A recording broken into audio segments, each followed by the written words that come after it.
Hey, hi. It's Josef Newgarden is our guest, and we continue this streak. Hey. I am positive that there are more drivers with blue eyes. Yep. It's amazing. At least the ones that we talk to. Yeah, Maybe keeping count of that. Well, he's very interested in I it. noticed like 10 drivers in, only Yep. one of them didn't have blue eyes. Yeah. And that actually kind of leads to a sort of serious thing. Didn't you do a lot of the talking about the importance of sunscreen and? Oh, yes, for Outrun the Sun. Yeah. Great charity organization. It's true. I mean, look, I think, skin cancer is the most prevalent cancer that is out there. Yeah. And you can see why. I mean, we're exposed every day. It's hard, though. Not a lot of people think of it. And you got to be careful. I mean, enjoy yourself. Come out here, but just lather up, protect. Yeah, You're looking at a guy who did that thing where he did his face, and he did his ears, and he did the back of his neck, and he did his arms. Playing golf in Florida this weekend. But he didn't put anything on his legs. As if the sun would somehow magically not touch the legs. They are burnt to a crisp. And I need to pay a little bit more attention to my buddy Joseph over here. Well, one of the important things about being a race car driver, you're not going to get much sun. That's true. Helmet. Outrun the sun. Yeah. How do you like the setup now that you guys? It was really kind of an open thing, but it was almost a convertible. Now you guys are sort of in there. I don't know how we were doing it before without the screen. Right. I really don't. And it's funny because when this was coming up, it's really the last safety innovation the major innovation for an IndyCar. And historically, there's never been anything there. And I was not for it. I was like, hey, that's not the DNA of IndyCar racing. We don't need to be putting that on the race car. And so I was the opposition. Yeah. I was on that side. I couldn't believe it. And now I look back and I go, what was I thinking? What were any of us thinking? Yeah. It's nuts, But, you could also go back 50, 60 years and look at some of the cars that were driven then and say, what were these guys thinking? They'd have fuel cells wrapped around their bodies. I mean, it was like they were sitting on a bomb, basically. Wow. Yeah. So I think you only know what you know. And for us, that was normal to not have the screen. Now that the new normal is having the screen, I couldn't imagine taking that thing off. I mean, it's crazy we didn't have more incidents. It's impossible for us to put ourselves in the car, but is there a difference sonically? I mean, can you hear better, or does it affect the way you can look at things because of the glass? It is different, because before your head was completely exposed and you're getting, all the turbulence. Right. When you were in the pack, it's 33 cars here in Indy. When you were deep in the pack, the amount of buffeting and turbulence that you get directly to your face was unreal. Like It was hard. It was like you were in a wind tunnel. It was crazy to describe. Whereas now with the screen, the car is still moving, but you're not getting that directly, on your helmet. So it is a very different feel. How about sonically? That you guys have to wear the earpieces. Oh, that's right. Yeah, that didn't change much. I think that actually you hear the engine a bit more because you're not having the frontal impact. So the engine is bolted directly behind us. So you're getting a lot more engine feedback now. But I think the total sound is kind of similar. And is it really easy to hear the people that are talking to you, the 2 or 3 people that are? For the most part, I mean, we've got everything molded into our ears, which is great. You would probably go deaf if you weren't wearing those things throughout the whole race. But we have really nice molded earbuds, and it's not challenging. You can hear pretty well. Does that ever go out? Where someone's talking and they're gone? It's happened. It's really bad when that happens. Then do they? How do you tell them you can't hear them? At some point, they figure out, okay, he's not responsive. What's going on? He's either pissed, do they send the guy to the wall with a little sign? It used to be, right? Newgarden Pit? No, literally, yeah. So before we had radios in the cars, that's how we would communicate, was with pit boards, right? Pit signs. Right. And we don't do that anymore. And it's actually... It's a rule now that if your radio goes out or you lose communication, you will get black flagged. Oh, so you don't, even if it does happen, you don't want anybody to know about it because they're going to DQ you essentially. Wow. Holy smokes. It's a safety hazard now on the track, which is it's different times. It sure is. Wow. What number is this for you, Indy? 12th. 12th. Yeah, I can't believe that too. I've done 11 of these. It's going to be my 12th attempt. Wow. It's gone by super fast, and it never gets easier. Yeah. Well, I have this distinct memory in 2016. I'm from here, so I would come as a kid, get sunburned in the snake pit, put on sunscreen. But there was 2016, I was a guest of Simon's, and so I got to be up in the pagoda and the whole thing. And your mom and dad and sister, I believe, would have been 216. Was that pre Yeah, Ashley? that sounds right. Yeah. Ashley might not have been here, but that sounds right. And you had a good race in 2016, as I recall. And it was so cool because I was just kind of there with my wife, and we were sitting there and we were talking, and like, oh, that's your son, and it was like, oh yeah, Nashville, oh that's good. And how excited they were, and how nervous your poor mom was, and stuff. It was my first real look at watching a family watch their son drive 230 miles an hour around for 2.5 hours. It's really bizarre because when I was young, my parents were very safety conscious. They didn't want me to have a go-kart. Getting a bicycle was difficult when I was a kid. So it's ironic that I now drive race cars professionally for a living, especially Indy cars. But I can only imagine how nerve-wracking it is.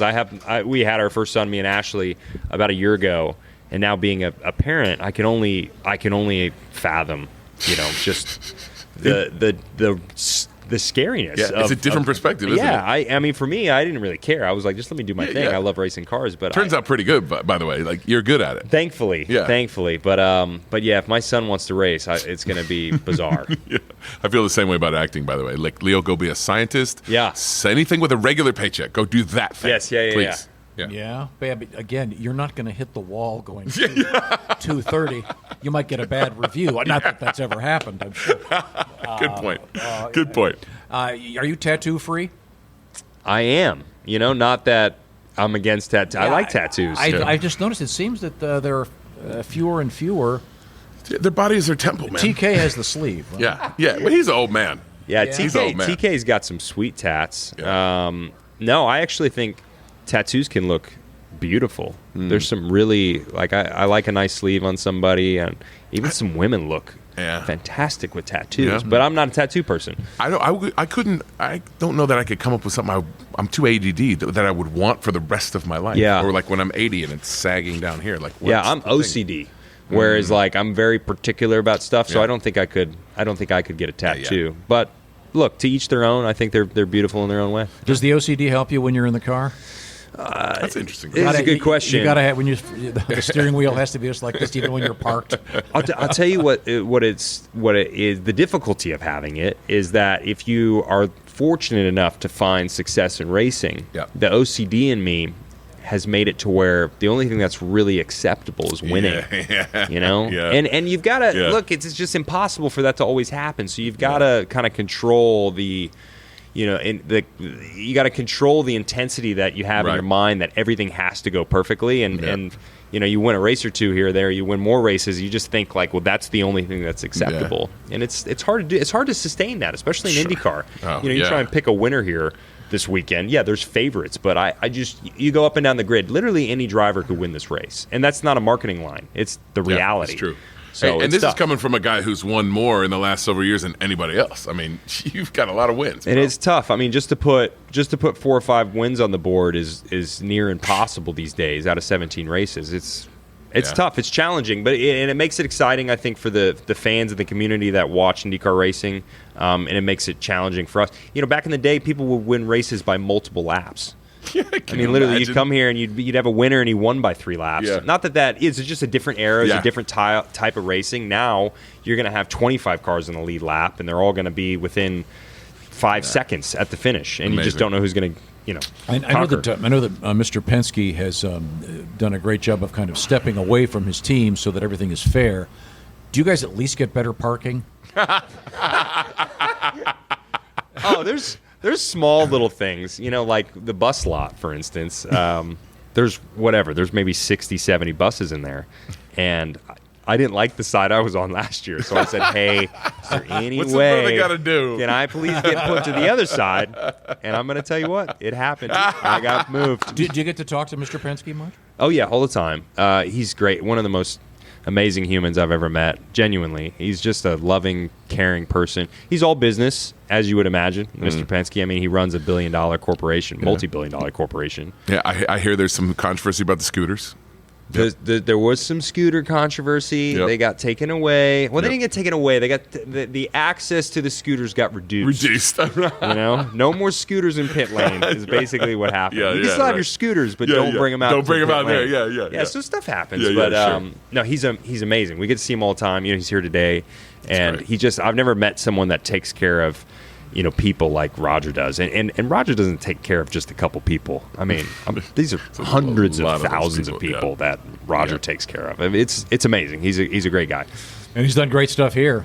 No Just, question. The physical plant, if you will. It's It's a freaking soda machine over here. I heard from the other media, like they never got sodas back in the day. It's not a small place. No, it's not. It takes time. It takes time. But he cares about it. This is the legacy of Yep. if you know Roger's history, everything in that man's life started at the Speedway. So for him to own it, I think is really a beautiful thing, and he has done an amazing job here. Yeah. Last question. You want to take it? This is your question. This is it. Okay, so if you could have anyone play you in the movie about your life, why would it be me? That's That's definitely Drew. keep Definitely asking Drew. the wrong question. I'm sorry. No, who would it? Well, it's funny because we were having this conversation, kind of the conversation before. Who is your? Because he's become, as some of you listening may know, a bit of a sensation on this 100 Days to Indy. I mean, he is a heartthrob now. He's a TV star, and I would kill for the tape that he's got. But if it's not you, which it could be you, and maybe it will be you because he can do everything. He's OCD. But who do you choose as your? This is a tough question coming from you. Yeah, Tough question. I'm going to be back- critiquing your answer. I will just tell you, I would say this person because I like him as an actor. I would say Ryan Gosling. Yeah, I totally buy it. Yeah, back in the day, I would Absolutely. say Paul Newman. Yeah, he's got a Paul Newman thing. Handsome, Yeah, blue eyes. sure. And Paul, actually, the charity that's very close to me, Serious Fun Children's Network, that was Paul's charity Oh, that wow. he started in the 80s. Amazing. It's a bunch of camps for children that Yeah.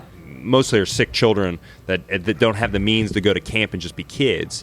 But Paul was a huge, Yeah. I mean, he was a big IndyCar guy, and he had a lot of was, yeah. success. I would have killed to have met Paul. It would have been great. Paul used to. Paul said that he loved the Bob and Tom songs about the race. You ever heard them? They got. You should go back. No. They're very silly. They would do these silly parody songs every. They have an album for Indy 500 every Couple year of for them. yeah. Yeah, we did a whole bunch. How many of years? over time? I don't know, 10. But to get the Paul Newman seal of approval, that's pretty great. That So kinda you have to go check it kinda out. Made my day. Yeah. But Josef Newgarden, it's amazing. My guy. This is going to be great. Give Thank our you, best guys. to Mr. Penske. Tell Yes. him, Absolutely. thanks Enjoy for the park- race. Yes. Thanks for the parking. Thanks for the parking. Yeah, go get him, kid. Appreciate you, man. Quick photograph? Great to see you, buddy.